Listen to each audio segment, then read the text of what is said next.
Fraudes, Riscos e Prevenção. Esse é o título do livro do Matheus Solana e ele é quem vem ao Café Corporativo de hoje.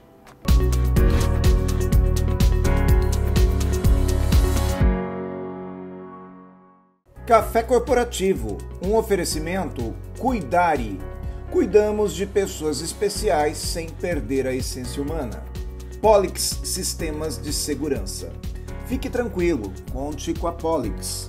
Grupo Ethics, a primeira empresa do estado de São Paulo a conseguir o certificado de regularidade em segurança.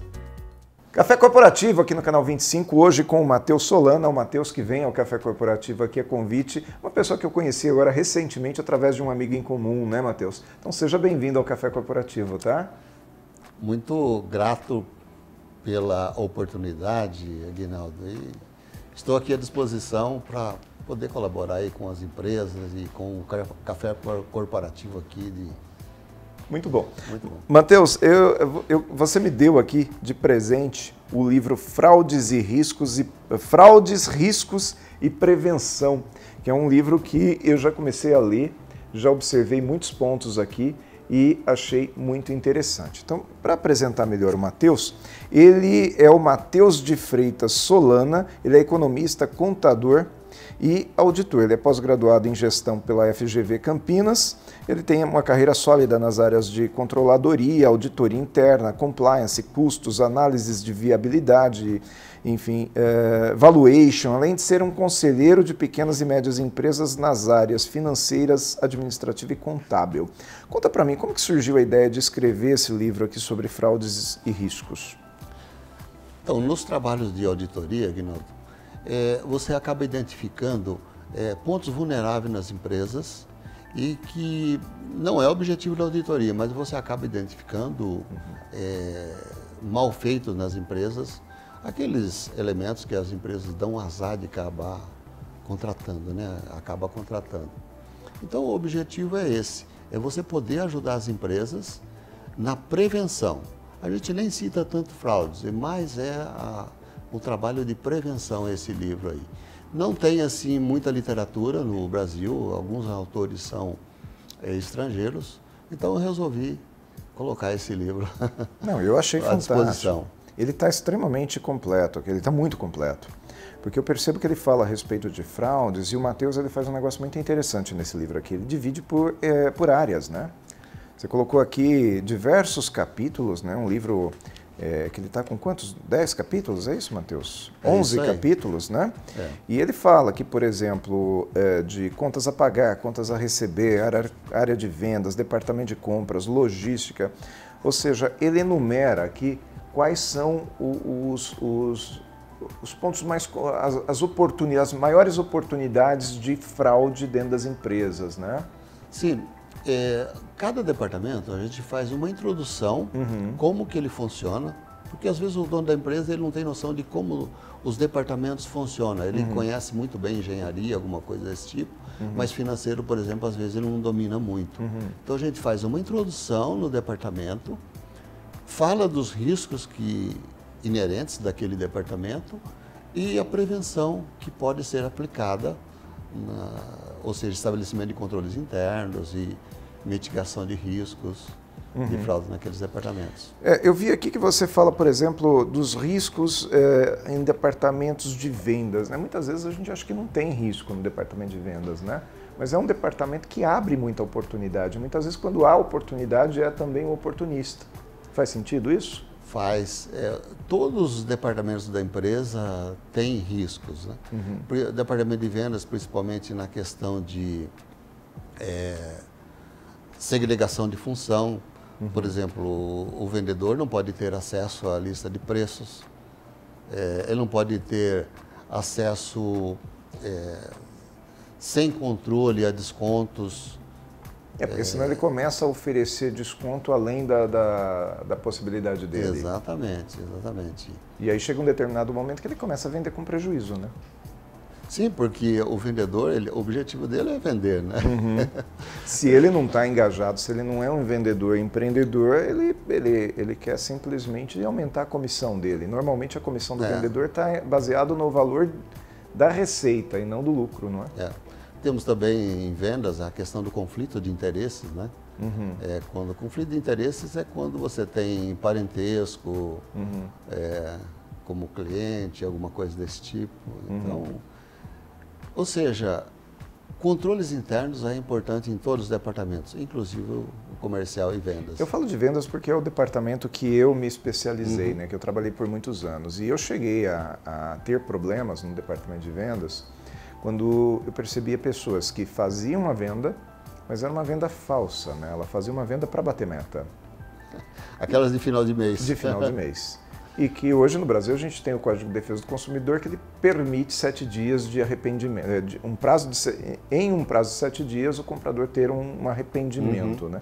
Então muitas vezes essa venda já era feita para ser cancelada, mas ela atingia uma meta inicial, que o seu cancelamento posteriormente não tiraria esse, como que se fala, né? Esse status de meta batida, né? Isso é mais comum do que a gente imagina, não é verdade? Só que hoje você já tem até as normas contábeis que protegem esse tipo de operação, né? Então hoje, para você reconhecer receita contabilmente, você tem que transmitir a posse e riscos para o cliente. Caso você não tenha feito isso, você não pode reconhecer receita. Agora, voltando a falar a respeito do assunto mais amplo, eu lembro que alguns anos atrás, vamos falar aí de 10 anos atrás, a gente começou a falar mais fortemente a respeito de compliance, né? Até então, não é que não tinha dentro das empresas, tinha, mas não era uma coisa muito bem estruturada, não é verdade?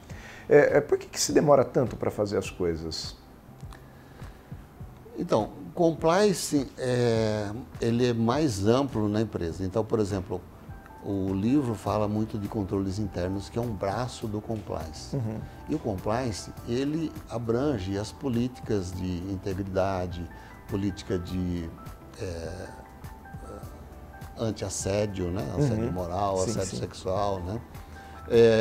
Política anticorrupção. Então, o compliance ele é bem mais amplo. E ele é um engajamento total da empresa. Envolve todos os setores, treinamento.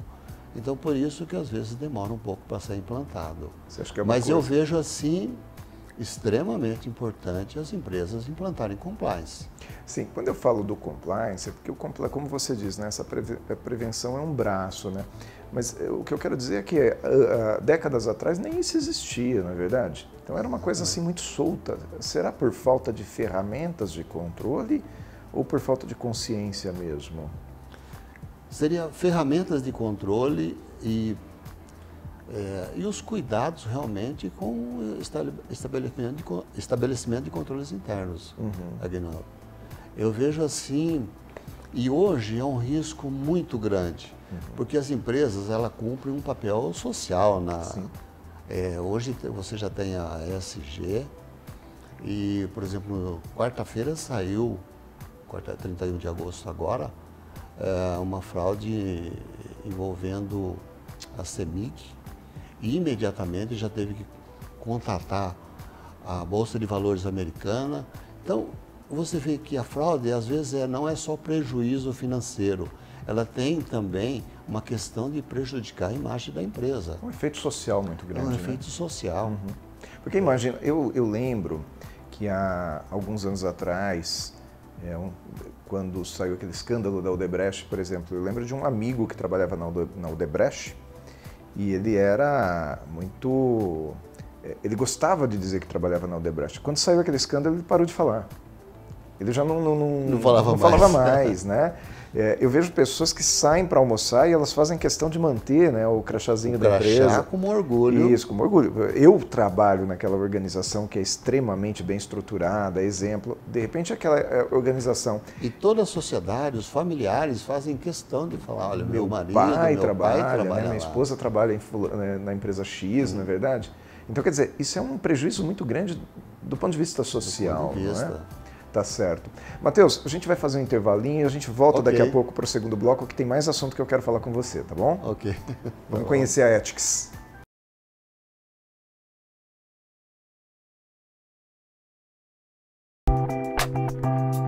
Saudações, pessoal.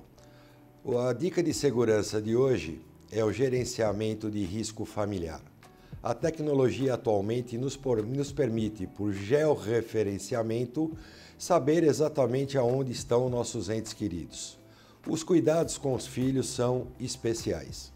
Aconselhamos nesse gerenciamento de risco familiar formularem perguntas entre a família e terem as respostas esperadas de situações que apenas vocês saibam no dia a dia.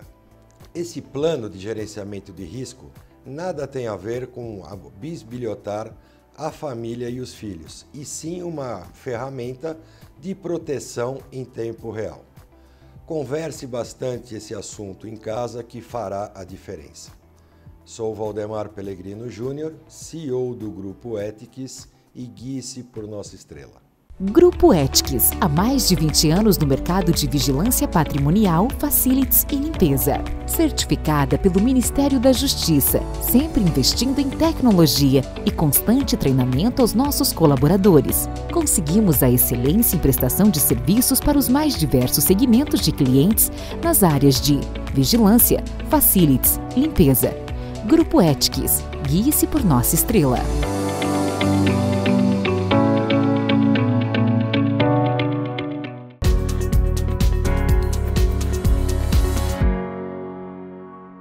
Segundo bloco do Café Corporativo, hoje com o Matheus Solana, falando a respeito de prevenção, riscos, enfim, fraudes, riscos e prevenção, que é o título do livro que ele nos trouxe aqui, que me deu de presente, inclusive, muito bacana aqui. Muito obrigado pelo livro, viu, Matheus? Merecido. Matheus, a gente falou um pouquinho antes de começar o nosso programa aqui, nos bastidores, sobre a diferença entre fraudes e corrupção, né? Esclarece um pouco para a gente, deixa o nosso telespectador entender o que é fraude e o que é corrupção. Fraude e corrupção, eles pertencem ao mesmo nível, né? A mesma família, vamos falar assim, né? De malfeitos. Né? São quase iguais. São quase iguais, né? Vamos falar de corrupção. Corrupção, ele envolve mais elementos no ato. Você tem o corruptor, você tem o corrompido, que são os dois personagens principais, né? É o que convence o que é convencido a fazer alguma coisa fora fazer uma coisa errada. Você tem o conivente, que é aquele que sabe que está acontecendo, mas também não fala nada, não sei de nada. Né? Não quero me envolver, não quero né? me envolver. Dentro das empresas acontece muito aquela história assim, eu é que não vou me manifestar. Eu não vou me meter nisso, né? Mas está sabendo, Sim. Né? E tem também o irresponsável, que é aquele que mesmo sabendo que tem algo errado, ele continua fazendo. Então isso, nós estamos falando então de corrupção. É aquele cara que como que fala, é conveniente para ele aquilo que está acontecendo, né? E aí que as empresas lutam para implantar o compliance, para eliminar essa questão, que às vezes envolve órgão público, né? Já a fraude é o mal-feito em benefício próprio. Aquele funcionário que a empresa deu azar de contratar, né? E ele achou o ambiente propício, porque o fraudador, ele sempre vai buscar o ambiente da bagunça. Tendo bagunça é o ambiente preferido para ele. Quer dizer, quanto menos organizado é o negócio, quanto menos processo tem, mais fácil eu sair de uma linha, né? Se ele encontrar tudo organizado, ele não para na empresa. Né? E a gente tem que ressaltar também, né? E isso é a minoria, né? A gente tem que ressaltar os grandes profissionais que tem dentro da empresa, que vestem a camisa, pessoas que não levam nenhuma folha de sulfite para casa, né? Sim, sim. São então, pessoas que têm como princípio a honestidade, não é verdade? Exatamente. Tá. E você conseguiria dar exemplos de fraudes que acontecem, que são comuns nas empresas? A gente falou no primeiro bloco do departamento de vendas, mas existem outros, né? Bom, vamos falar assim, o departamento financeiro, principalmente quando não tem assim a segregação de função, né? Você pode pagar um título duas vezes, pagar um fornecedor duas vezes, uma vez para o fornecedor, outra em benefício próprio, implantar um boleto para que você tenha o benefício do recurso também. No contas a receber, você pode aplicar, se você não tiver regras de aprovação, não tiver controles internos, você pode aplicar um desconto num título a receber de um cliente, em benefício próprio.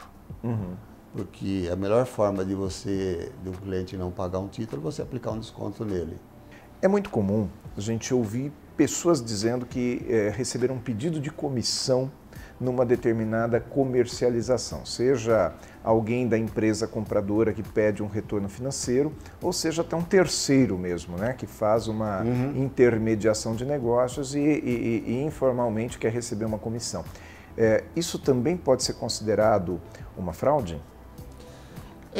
Aí já tem dois personagens, a gente pode chamar de corrupção, né? Sim. Eu consideraria que já é mais corrupção do que fraude, né? Porque está envolvendo mais de um personagem, né? No ato. Sim, eu percebo porque muitas vezes a pessoa já tem aquilo como uma segunda fonte de renda, não é?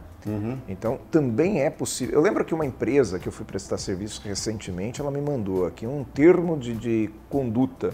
Quer dizer, até para eu poder fazer o cadastro naquela empresa, eu tive que concordar com o termo de conduta. E nesse termo de conduta estava escrito que eu não deveria estabelecer relações pessoais com nenhum colaborador da empresa, a não ser para aquele ato da prestação de serviço que estava sendo contratado ali. Faz sentido isso? Acontece? Faz sentido.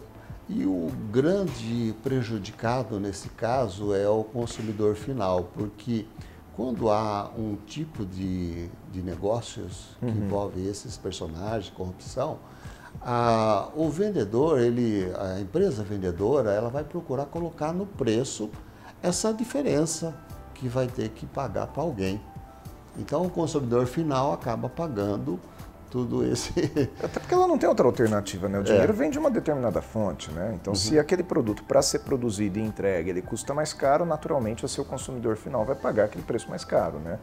Faz sentido isso? Faz sentido. Então, muitas vezes, o consumidor, ele vê aquela fraude dentro da empresa, ou até um colaborador vê uma fraude dentro da empresa e ela fala assim, não está prejudicando ninguém, tá tudo bem, deixa aí, né? É como se o dinheiro da empresa fosse um dinheiro... O dono da empresa é rico.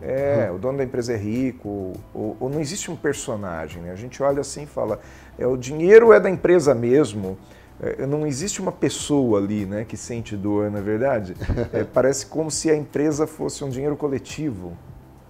E é uma pena, né, porque ser empreendedor é padecer no paraíso, né, porque o empreendedor ele coloca o capital dele em risco, porque você empreender, você tem um risco muito grande de acertar e errar. Então, não é mil maravilhas.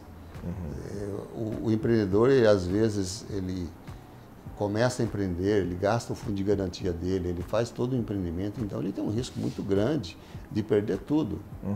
Então, e às vezes o pequeno... É que quando a gente fala em empreendedor, e eu conversava ontem isso sobre esse assunto com um colega, a gente falava assim, quando se fala em empresário, a gente tem a impressão de que todo empresário é grande empresário, né? Quer dizer, eu, você e o Abílio Diniz estamos no mesmo patamar, né? Então, quando se fala empresário, Matheus é empresa, nossa, o Matheus é rico. Não necessariamente é assim, não é verdade? Exatamente. O Matheus pode ser simplesmente um trabalhador que, numa situação de oportunidade ou até de necessidade, resolveu colocar seu nome num CNPJ para produzir o seu próprio emprego. Faz sentido isso? Faz sentido. O empreendedor, ele é um herói, né? Principalmente no Brasil, porque não é só você acertar o mercado, você conseguir colocar o seu produto ou o seu serviço, mas também toda uma burocracia, toda uma carga tributária muito grande e as responsabilidades com o funcionário, quer dizer, não é fácil. Só olhando do lado do empresário para saber as dores que ele tem.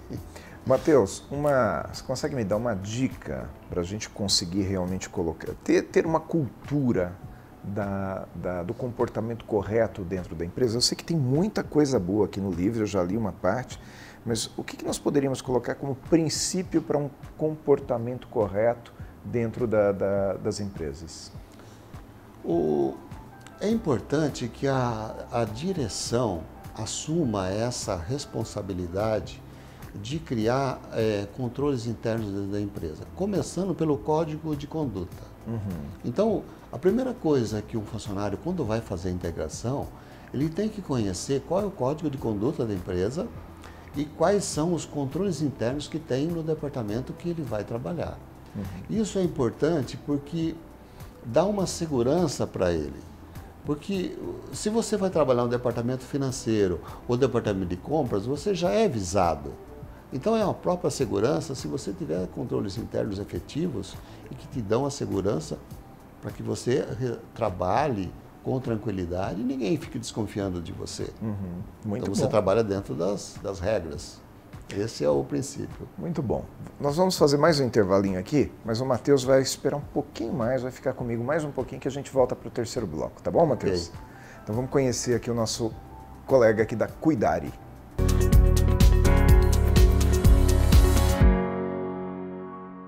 Olá pessoal que assiste o Café Corporativo, tudo bem com vocês? Espero que sim.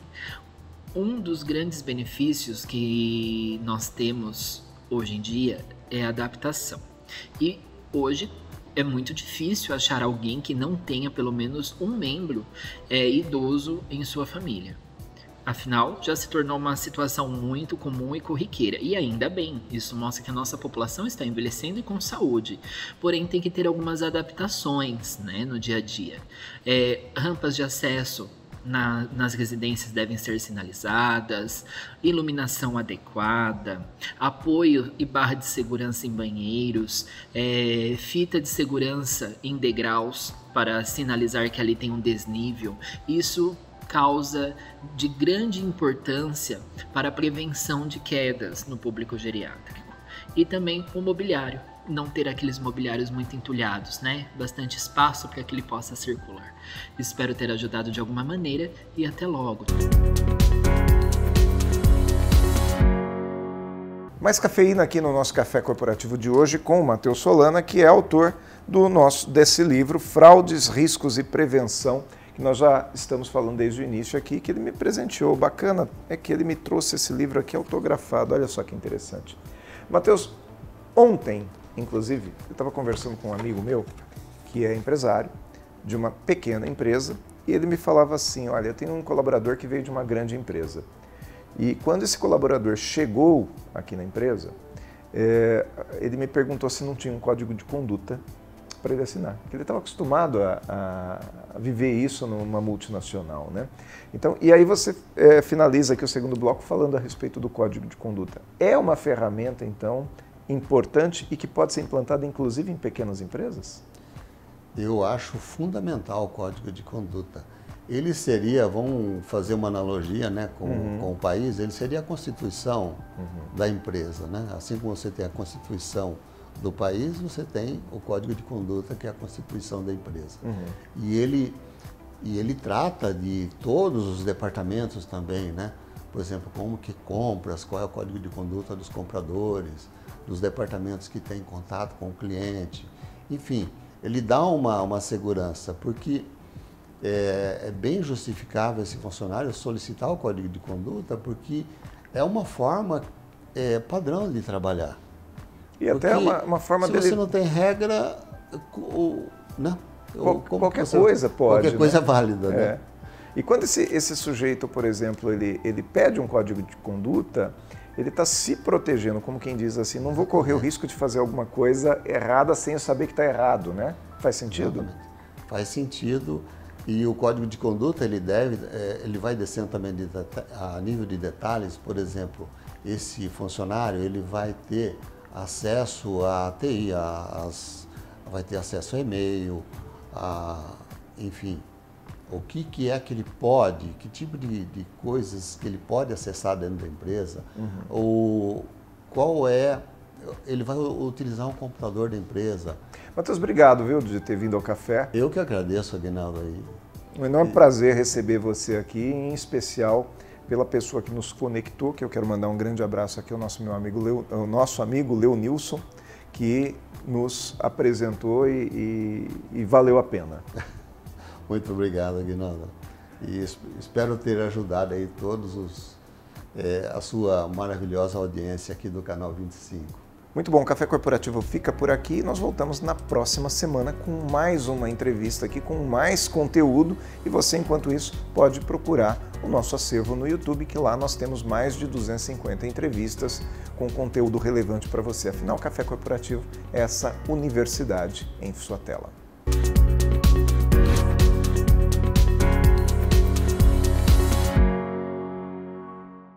O que você pensa quando falamos em segurança para você e sua família? A Polix Sistemas de Segurança oferece toda a gama de equipamentos de segurança e alta tecnologia como reconhecimento facial de acesso, fechaduras por biometria, monitoramento 24 horas, acompanhamento à distância por celular e tudo o que há de mais moderno em segurança eletrônica patrimonial. Fique tranquilo, conte com a Polix.